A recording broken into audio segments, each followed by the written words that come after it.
आप सभी का स्वागत है आज के हमारे इस वीडियो में।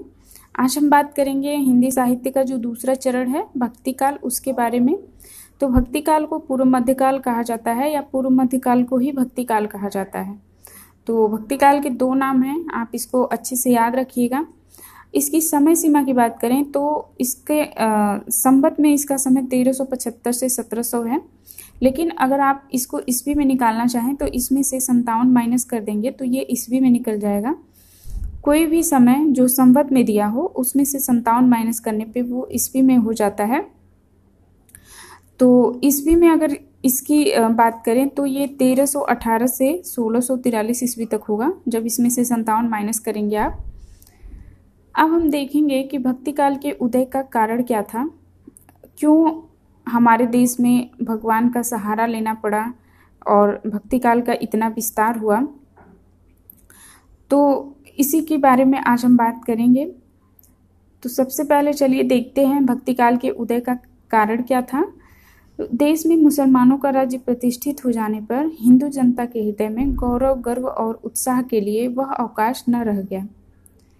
तो जब हमारे देश में मुस्लिम साम्राज्य स्थापित हो गया पूरी तरह से, तो जो हिंदू जनता थी उनकी वीरता, उनका गौरव, उनका गर्व और उत्साह सारा छीन हो गया। उनके सामने ही उनके देव मंदिर गिराए जाते थे, देव मूर्तियां तोड़ी जाती थी और राज्य पुरुषों का अपमान होता था, पूज्य पुरुषों का अपमान होता था और वो कुछ भी नहीं कर सकते थे। तो जो मुस्लिम आक्रमणकारी थे वो हिंदुओं के सामने ही उनके देव मंदिर गिराते थे, देव मूर्तियां तोड़ते थे और पूज्य पुरुषों का अपमान करते थे, लेकिन वो कुछ भी नहीं कर पाते थे क्योंकि उनकी जो सैन्य क्षमता थी, उनका जो सैन्य बल था वो भी कमजोर हो चुका था और वो कुछ नहीं कर पा रहे थे।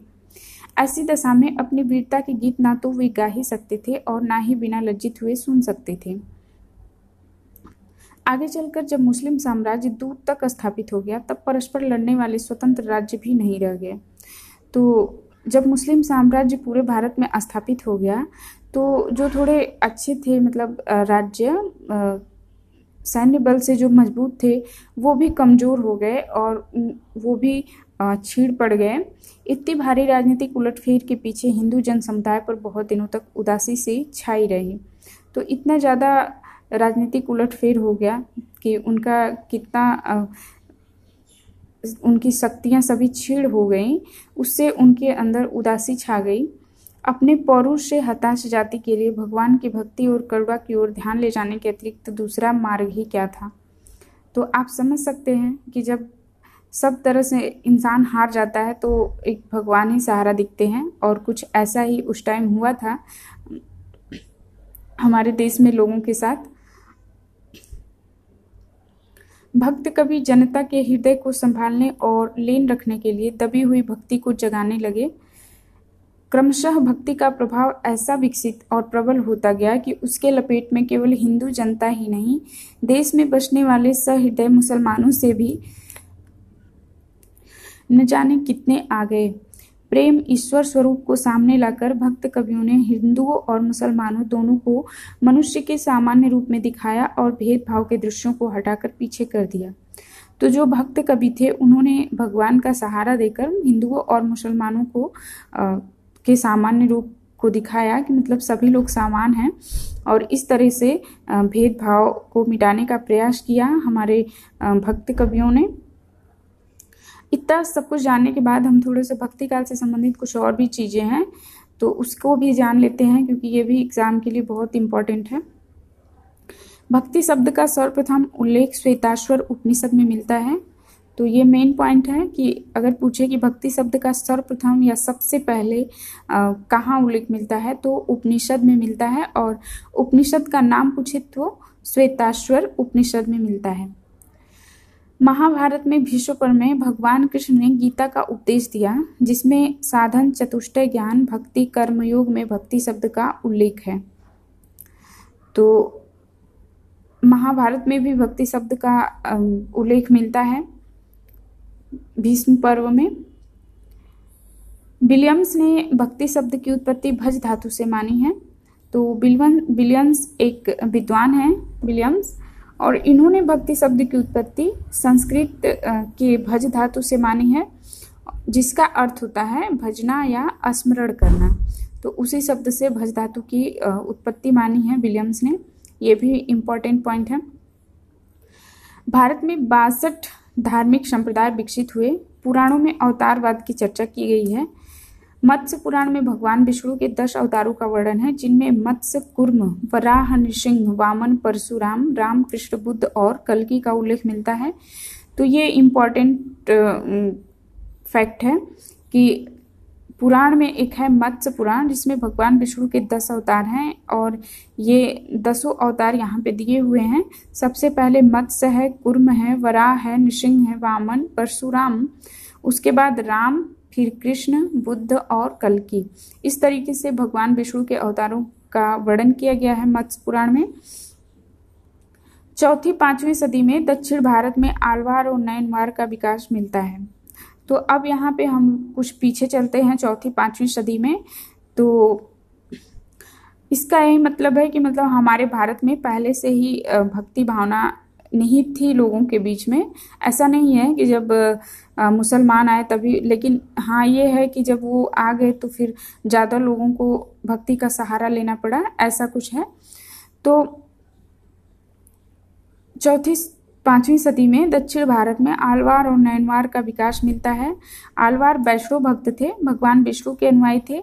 इनकी संख्या 12 है। इसमें अंडाल नाम की एक स्त्री संत है। तो आलवार वैष्णव भक्त थे। वैष्णव भक्त को ही तमिल में आलवार बोला गया है, तो इसको भी आप याद रखिएगा। नैनार जो हैं वो शिव के उपासक हैं।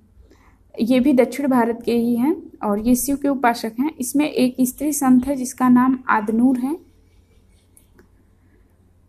दक्षिण भारत में केरल में शंकराचार्य का जन्म हुआ। इन्होंने मोक्ष प्राप्ति के लिए वैदिक ज्ञान को एकमात्र स्रोत माना। इसका दर्शन अद्वैतवाद है। तो शंकराचार्य का जन्म दक्षिण भारत में केरल में हुआ था और इन्होंने ही सबसे पहले अद्वैत मत देकर लोगों के बीच में भक्ति भावना जो है वो ज़्यादा जागृत किया। उसके बाद आते हैं रामानुजाचार्य। रामानुजाचार्य ने ज्ञान के साथ भक्ति को भी महत्व दिया। इनके अनुसार जीव अपने कार्यों से भगवान के निकट पहुंच सकता है। इनका मत विशिष्टाद्वैत है। तो इनका मत विशिष्टाद्वैत है और शंकराचार्य जी का अद्वैतवाद है। तो इस तरीके से आप लोग याद रखिएगा। इस प्रकार भक्ति आंदोलन दक्षिण से उत्तर की ओर धीरे धीरे विकसित हो रहा था। तो सबसे पहले जो भक्ति भावना थी वो दक्षिण में विकसित हुई थी, दक्षिण भारत में, और बाद में उत्तर भारत में आई है। और तो इसके संबंध में एक उक्ति प्रचलित है कि भक्ति उपजी द्रावड़ी लाए रामानंद, प्रगट किया कबीर ने सप्तदीप नौखंड। तो ये जो उक्ति है बहुत ज़्यादा प्रचलित है भक्ति काल में। इसका मतलब है कि भक्ति उपजी द्रावड़ी मतलब भक्ति का जो भक्ति दक्षिण भारत में उपजी थी, और लेकिन उत्तर भारत में श्रेय जो है वो रामानंद को जाता है। तो उत्तर भारत में लाने का श्रेय रामानंद को जाता है। तो यही बताया गया है और कबीर ने पूरे इसका विस्तार अच्छे से किया, इन लोगों के बीच में इसको जगाया। तो भक्ति उपजी द्रावड़ी लाए रामानंद, प्रगट किया कबीर ने सप्तदीप नौखंड। तो अगर आपसे पूछे कि भक्ति जो भावना है सबसे पहले कहाँ भारत में सबसे पहले भक्ति काल का जो या भक्ति भावना का विकास है कहाँ हुआ, तो आपको दक्षिण भारत बताना है। लेकिन अगर पूछे कि उत्तर भारत में भक्ति भावना को लाने का श्रेय किसे है, तो रामानंद को है। भक्ति आंदोलन की उत्पत्ति को लेकर विद्वानों के अलग अलग मत हैं। तो अब हम यहाँ देखेंगे कि कौन कौन से विद्वान भक्ति काल के उदय का क्या कारण माने हैं। तो सबसे पहले जो आते हैं ईसाई धर्म की देन मानने वाले विद्वान। तो जो लोग ईसाई धर्म की देन मानते हैं, इसमें वे विद्वान आते हैं जिन्होंने भक्ति आंदोलन को ईसाइयत का देन बताया। इसमें हैं वेबर, विल्सन, ग्रियर्सन। 3 लोग हैं जो लोग ईसाई धर्म की देन मानते हैं भक्ति काल को। उसके बाद मुस्लिम संस्कृति की देन। मुस्लिम संस्कृति की देन मानने वाले विद्वानों में वे विद्वान आते हैं जिन्होंने भक्ति आंदोलन को इस्लाम की देन माना है, और इसमें जो विद्वान हैं वो हैं डॉक्टर ताराचंद। अगली जो कैटेगरी है वो है पराजित मनोवृत्ति को मानने वाले विद्वान। तो इसमें वे विद्वान आते हैं जिसने भक्ति आंदोलन को इस्लामिक आक्रमण और पराजित मनोवृत्ति का परिणाम माना है। इसमें है आचार्य रामचंद्र शुक्ल और गुलाब राय। तो इन लोगों ने क्या कहा है इसको हम लोग देख लेते हैं भक्ति काल के बारे में। तो आचार्य रामचंद्र शुक्ल ने लिखा है कि अपने पौरुष से हताश जाति के लिए भगवान के भक्ति और करुणा की ओर ध्यान ले जाने के अतिरिक्त दूसरा मार्ग ही क्या था। उसके बाद गुलाब राय कहते हैं कि मनोवैज्ञानिक तथ्य के अनुसार हार की मनोवृत्ति में दो बातें संभव हैं। मतलब मनोवैज्ञानिक तथ्य के आधार पे इन्होंने बताया है कि जब मनुष्य हार जाता है तो उसकी मनोवृत्तियां दो तरह से विकसित होती हैं, या तो अपनी आध्यात्मिक श्रेष्ठता दिखाना या भोग विलास में पड़कर हार को भूल जाना। तो वही है कि मनुष्य जब हार जाता है तो उसके माइंड में दो तीन चीज़ें चलती है, या तो वो आध्यात्मिक श्रेष्ठता दिखाए या भोग विलास में पड़कर उस हार को भूल जाए। भक्ति काल में लोगों में प्रथम प्रकार की प्रवृत्ति पाई गई है। तो भक्ति काल में जो ये दो कैटेगरियाँ थी उनमें से जो पहली है वही भक्ति काल में लोगों में दिखाई पड़ती है कि आध्यात्मिक श्रेष्ठता का सहारा लेना। और अगला जो कैटेगरी है वो है प्राचीन भारतीय पद्धति को मानने वाले विद्वान। तो इसमें हजारी प्रसाद द्विवेदी आते हैं जिन्होंने भक्ति आंदोलन को भारतीय चिंतन धारा का वास्तविक विकास माना है। तो इसमें वे विद्वान आते हैं जो लोग बताते हैं कि मतलब हमारी भारतीय संस्कृति है पूजा पाठ और इसी का विकास है भक्ति काल। तो इसमें जो मेन विद्वान हैं वो हैं हजारी प्रसाद द्विवेदी। इन्होंने भक्ति आंदोलन को भारतीय चिंतन धारा का वास्तविक विकास माना। हजारी प्रसाद द्विवेदी का कथन है कि मैं जोर देकर कहना चाहता हूँ कि यदि भारत में इस्लाम धर्म ना आया होता तब भी साहित्य का 12 आना वैसा होता जैसे आज है। तो इन्होंने आचार्य रामचंद्र शुक्ल के मत का खंडन किया है और इन्होंने बोला है कि मैं जोर देकर कहना चाहता हूँ कि अगर भारत में इस्लाम धर्म ना भी आया होता तब भी हमारा साहित्य ऐसा ही होता, 12 आना ऐसे ही होता जैसे कि आज है।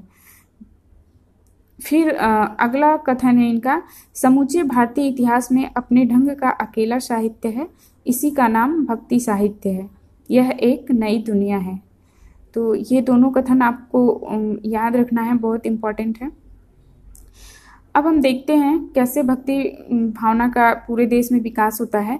तो इस समय संपूर्ण भारत में अनेक संप्रदाय विकसित हुए थे और इन्हीं संप्रदायों के माध्यम से लोगों ने अपने संप्रदाय में, जैसे जो भक्त थे या जो संप्रदाय के निर्माता थे, उन्होंने लोगों को अपने संप्रदाय में जोड़ने का कार्य किया अलग अलग तरह। इस तरीके से पूरे भारत में भक्ति भावना विकसित हो गई। तो सबसे पहले शंकराचार्य हैं, इनका जो संप्रदाय है या इनका जो मत है वो स्मार्त संप्रदाय है। उसके बाद रामानुजाचार्य हैं, इनके संप्रदाय का नाम श्री संप्रदाय है। निम्बार्काचार्य हैं सनत संप्रदाय, विष्णु स्वामी रुद्र संप्रदाय, मध्वाचार्य ब्रह्म संप्रदाय, चैतन्य महाप्रभु गौड़ीय संप्रदाय, जम्बनाथ विष्णोई संप्रदाय, रामानंद रामावत संप्रदाय, गुरु नानक देव सिख संप्रदाय, अग्रदास रसिक संप्रदाय, स्वामी हरिदास सखी संप्रदाय। तो इस तरीके से इन लोगों के संप्रदाय का नाम है और ये भी इम्पॉर्टेंट है बहुत, इसको भी याद रखिएगा। इन भक्तों ने आम जन में मानवतावाद की स्थापना पर बल दिया, जिसके कारण इन्हें इनके शिष्यों द्वारा उपाधियां मिली। कबीर को ज्ञानी का अवतार, गुरु नानक को राजा जनक का अवतार, तुलसी को वाल्मीकि का अवतार, हित हरिवंश को कृष्ण की मुरली का अवतार कहा जाता है। तो आपने देखा कैसे हमारे देश में भक्ति भावना का विकास होता है और कैसे भक्ति काल का विकास होता है।